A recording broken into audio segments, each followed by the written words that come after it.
नाशिक जवळचे अंजनगाव शेतांच्या हिरवळीत वसलेलं हे गाव तसं शांत आणि समाधानी।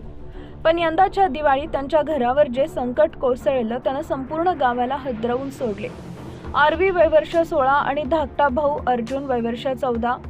आरवी शांत, हुशार आणि कुटुंबाची लाडकी होती, तर अर्जुन थोडा खोडकर पण उत्साही। दिवाळी म्हणजे अर्जुनसाठी फटाके आणि आरवीसाठी रोषणाई। लक्ष्मीपूजन मोठ्या उत्साहात पार पडले। घरात लाडू आणि चिवड्यांचा सुगंध दरवळत होता। पूजेनंतर आरवी आणि अर्जुन घराच्या अंगणात फटाके फोडण्यासाठी आले।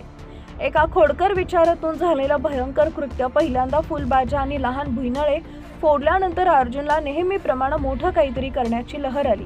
त्यानं मित्रांकडून ऐकलेली एक युक्ती आठवली। स्टीलच्या जुन्या टिफिन डब्यात बॉम्ब ठेवून फोडल्याचा त्याचा आवाज खूप मोठा होतो। त्याला तो आज केवळ आवाज वाढवायचा होता। अर्जुन घरातून एक जुना वापरात नसलेला स्टीलचा डबा घेऊन आला।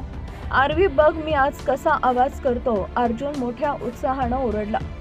आरवीला त्याची कल्पना ऐकून धक्का बसली। ती लगेच त्याच्याजवळ गेली आणि म्हणाली, नको रे अर्जुन, स्टीलच्या डब्यात फटाका नाही फोडत, त्याचे तुकडे उडतील, ते खूप धोकादायक आहे। पण अर्जुननं तिचं ऐकलं नाही। त्याला वाटलं की आरवी नेहमीप्रमाणे मला भीती दाखवत आहे, मला काही होणार नाही, तू बाजूला हो असं म्हणून त्यानं मोठ्या सुतळी बॉम्बला आग लावली आणि तो डब्याच्या आत ठेवून तो पळणार इतक्या जीवघेणा क्षण।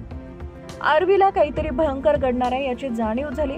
धाडसी निर्णय घेत तिनं अर्जुनला वाचवण्यासाठी त्याच्या दिशेनं धाव घेतली।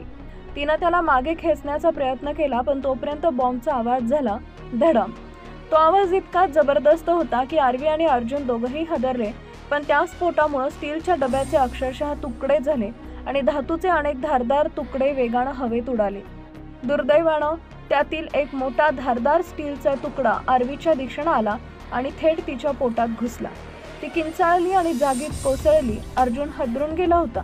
त्यानं पाहिलं, त्याची मोठी बहीण रक्ताच्या थारोळ्यात पडली होती। आई वडील धावत आले। त्यांनी त्वरित आरवीला उचललं आणि शहराच्या रुग्णालयात धाव घेतली, पण खूप उशीर झाला होता। डॉक्टरांनी आरवीला मृत घोषित केलं। दिवाळीच्या आनंदाच्या क्षणात केवळ एका खोडकर विचारातून अर्जुननं आपल्या बहिणीला कायमचं गमावलं होतं। त्याच्या डोळ्यात अश्रू नव्हते, पण चेहऱ्यावर आयुष्यभराची खंत आणि शून्य भाव होता। त्याला आता फटाक्यांचा प्रत्येक आवाज केवळ त्याच्या बहिणीच्या किंकाळीची आठवण करून देत होता। एका क्षणाची चूक आणि एका सुंदर निष्पाप जीवनाचा अंत। आरवीचं स्वप्न, तिचं हसणं आणि तिचं प्रेम एका क्षणात विरून गेलं। ही घटना फक्त अंजनगावसाठी नाही, तर संपूर्ण महाराष्ट्रासाठी एक हृदय पिळवटून टाकणारा धडा ठरली की फटाक्यांशी केलेली छोटीशी निष्काळजी एका कुटुंबाचं आयुष्य कायमचं उद्ध्वस्त करू शकते।